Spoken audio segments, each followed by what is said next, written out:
Assalamu alaikum everybody, dear students, hope all you are great, fine and fit. Today I am here with a new lesson on changing narration. Today I will discuss on how to solve the passage narration, and this is the 9th class of narration. তো আজকে আমি আলোচনা করব passage narration কিভাবে solve করতে হয় এবং এটার বিস্তারিত A to Z আমি আলোচনা করব। তো প্রথমত রুল নাম্বার 1 আমরা জেনে নেই যে প্যাসেজ ন্যারেশন কিভাবে করতে হয়। প্রথমে প্যাসেজটি A to Z that means সম্পূর্ণভাবে পড়ে স্পিকার ও লিসেনার অর্থাৎ বক্তা বা শ্রোতা খুঁজে বের করতে হবে। একটা প্যাসেজ প্রথমে পড়ে দেখতে হবে যে প্যাসেজটির লিসেনারকে এবং স্পিকারকে। এটা খুবই গুরুত্বপূর্ণ, কারণ স্পিকার বা লিসেনার এটা যদি আমরা খুঁজে না পাই তাহলে প্যাসেজ ন্যারেশন আসলে সঠিকভাবে করা সম্ভব হয় না। রুল নাম্বার 2, রিপোর্টিং ভার্বটি মাঝে বা শেষে থাকলেও ইনডাইরেক্ট করার সময় সেন্টেন্সের শুরুতে নিয়ে আসতে হবে। অর্থাৎ অনেক সময় দেখা যায় কিছু সেন্টেন্সে প্রথমেই থাকে রিপোর্টিং ভার্ব, আবার কিছু কিছু ক্ষেত্রে দেখা যায় পরেই থাকে রিপোর্টিং ভার্ব। তো যেখানেই থাকুক না কেন এটা যখন আমরা ডিরেক্ট থেকে ইনডাইরেক্ট করব তখন অবশ্যই রিপোর্টিং ভার্বটিকে প্রথমে নিয়ে আসতে হবে। উদাহরণস্বরূপ দেখো, you look a little bit like my mother, Jerry said to the authoress. এখানে কিন্তু রিপোর্টিং ভার্বটি পরে দেওয়া আছে, কিন্তু উত্তর করার সময় অবশ্যই আমাকে রিপোর্টিং ভার্বটি প্রথমে নিয়ে আসতে হবে। তাহলে উত্তরটি কী হবে? যেহেতু এটি অ্যাসার্টিভ সেন্টেন্সের নিয়মে আছে, তোমরা সকলেই জানো যে অ্যাসার্টিভ সেন্টেন্সে যদি সেড থাকে এবং এরপর যদি অবজেক্ট থাকে তাহলে সেটিকে টোল্ডে রূপান্তর করতে হবে। অর্থাৎ উত্তরটি হবে Jerry told the authoress that. এখানে অথরেস আছে এবং এখানকার হচ্ছে সাবজেক্ট হলো ইনভার্টেড কমার ভিতরে, অর্থাৎ রিপোর্টেড স্পিচের সাবজেক্ট হচ্ছে সেকেন্ড পারসন। তাহলে সেকেন্ড পারসন হলে সেটা অবজেক্টকে ফলো করে। অবজেক্ট হচ্ছে গিয়ে অথরেস, তাহলে অথরেস হচ্ছে যেহেতু এটা ফেমিনিন জেন্ডার এই জন্য হবে শি। এই জন্য আমরা এখানে বসালাম she looked a little bit like his mother. তাহলে এভাবেই তোমাদেরকে অবশ্যই প্যাসেজ ন্যারেশন করতে হবে। রিপোর্টিং ভার্বটা যেখানে থাকুক না কেন সেটাকে অবশ্যই প্রথমে নিয়ে আসতে হবে। এরপরে দেখো রুল নাম্বার 3, পরপর 2টি বা 3টি উক্তি থাকলে সেক্ষেত্রে কি করতে হবে। অনেক সময় দেখা যায় যে একই স্পিকার কয়েকটি উক্তি বারবার করেছে, সেক্ষেত্রে আমরা কিভাবে লিখব? কেউ হয়তো লেখে অ্যাগেন সেড, কেউ লেখে অ্যাডেড, কেউ আবার লেখে ফার্দার সেড। তো আসলে সিকোয়েন্সটা কীভাবে হবে, আর অর্থাৎ প্রথমে কোনটি লিখবো, তারপর কোনটি লিখবো, তারপর কোনটি লিখবো, সেটা এখন আমরা শিখব। তাহলে প্রথমে হবে সাবজেক্ট, এরপর হবে প্রথমত যদি একটি বেশি উক্তি হয় তাহলে লিখবো অ্যাডেড দ্যাট, তারপর যদি আরও উক্তি থাকে তাহলে লিখবো অলসো সেড দ্যাট। এখন দেখা গেল যে আরও উক্তি রয়েছে তখন আমরা লিখবো অ্যাগেন সেড দ্যাট।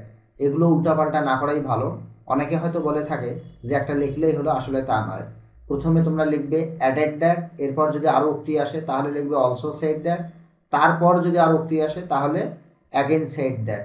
অর্থাৎ একজন স্পিকারের 3টির বেশি উক্তি সাধারণত চোখে পড়ে না, তো 3টি থাকলে তোমরা এই সিকোয়েন্স অর্থাৎ এই পর্যায়ক্রম অনুযায়ী লিখবে। ইন্টারোগেটিভ সেন্টেন্সের বেলায় যদি পরপর উক্তি থাকে তাহলে তোমরা কিভাবে লিখবে? প্রথমত সাবজেক্ট লিখবে, আর ইন্টারোগেটিভ সেন্টেন্সে তোমরা জানো যে আস্কড লিখতে হয়, তাহলে সাবজেক্টের পর লিখবে অলসো আস্কড, এরপর যদি আরও উক্তি থাকে তাহলে লিখবা অ্যাগেইন আস্কড। ইম্পারেটিভ সেন্টেন্সের ক্ষেত্রে কিভাবে লিখবে? প্রথমে সাবজেক্ট, তারপর হবে অলসো অ্যাডভাইসড, তারপর হবে অথবা অ্যাগেইন অর্ডার্ড, অ্যাগেইন অ্যাডভাইস, এভাবে লিখতে হবে। তাহলে একটা বিষয় এখানে তোমরা সকলেই লক্ষ্য করো যে অ্যাসার্টিভ সেন্টেন্সের বেলায় কিন্তু প্রথমে কি এসেছে? সেইড, অলসো সেইড, এরপর এসেছে অ্যাগেইন সেইড, এবং নিচেরগুলোতেও দেখো অলসো আস্কড। তার মানে হচ্ছে অ্যাসার্টিভে প্রথমে অলসো আসছে, ইন্টারোগেটিভেও প্রথমে অলসো এসেছে, ইম্পারেটিভেও প্রথমে অলসো এসেছে, তারপর সর্বশেষে দেখো অ্যাসার্টিভে অ্যাগেইন সেইড, ইন্টারোগেটিভেও অ্যাগেইন আস্কড এবং ইম্পারেটিভেও অ্যাগেইন। অর্থাৎ এই সিকোয়েন্সগুলো সব সেন্টেন্সের বেলায় কিন্তু একই রকম হবে। তাহলে এবার দেখো উদাহরণের সাহায্যে আমরা এটা কিভাবে করতে পারি। He said to me I want your permission. I will help you in future. Will you take my honor? তাহলে এখানে কয়টি বাক্য রয়েছে আমরা একটু দেখে নিই। হি সেড টু মি, এটা হচ্ছে রিপোর্টিং ভার্ব। এরপরে একটি বাক্য দেওয়া আছে আই ওয়ান্ট ইউর পারমিশন, তাহলে এটি হচ্ছে অ্যাসার্টিভ সেন্টেন্স। এরপরে দেওয়া আছে I will help you in future, এটিও assertive sentence. Will you take my honour, এটি হচ্ছে ইন্টারোগেটিভ সেন্টেন্স। অর্থাৎ এখানে তিনটি উক্তি রয়েছে। তো আমরা কিভাবে এটা ডিরেক্ট থেকে ইনডিরেক্ট ন্যারেশনে রূপান্তর করব সেটা এখন দেখে নাও। তাহলে প্রথমত কি হবে, যেহেতু সেড টু আছে তাহলে কি হবে টোল্ড, তাহলে হি টোল্ড মি। অ্যাসার্টিভ সেন্টেন্সের নিয়ম অনুসারে কনজাংশন হিসেবে দ্যাট বসবে, তাহলে he told me that he wanted my permission.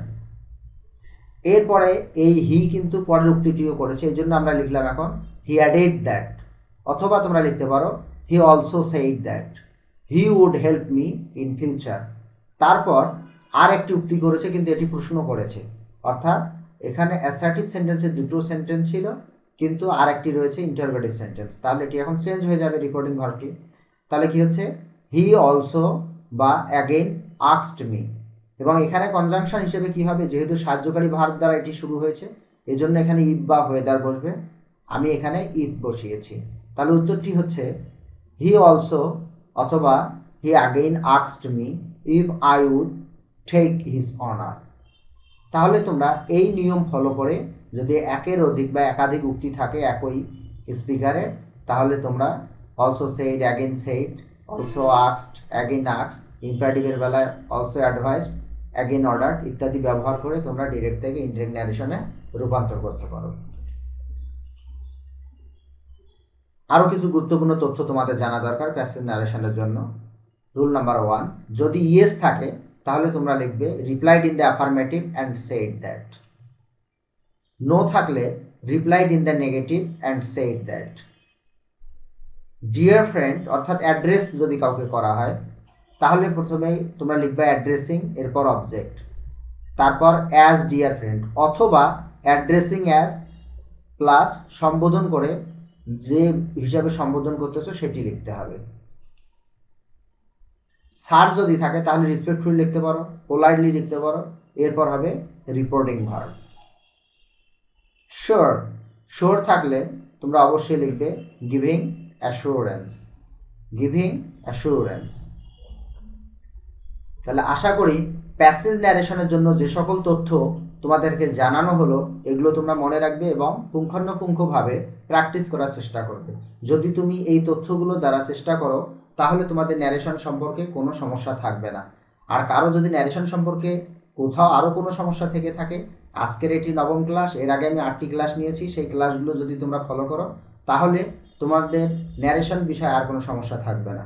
তো সকলে সুস্থ থাকো, টেক কেয়ার, বাই বাই।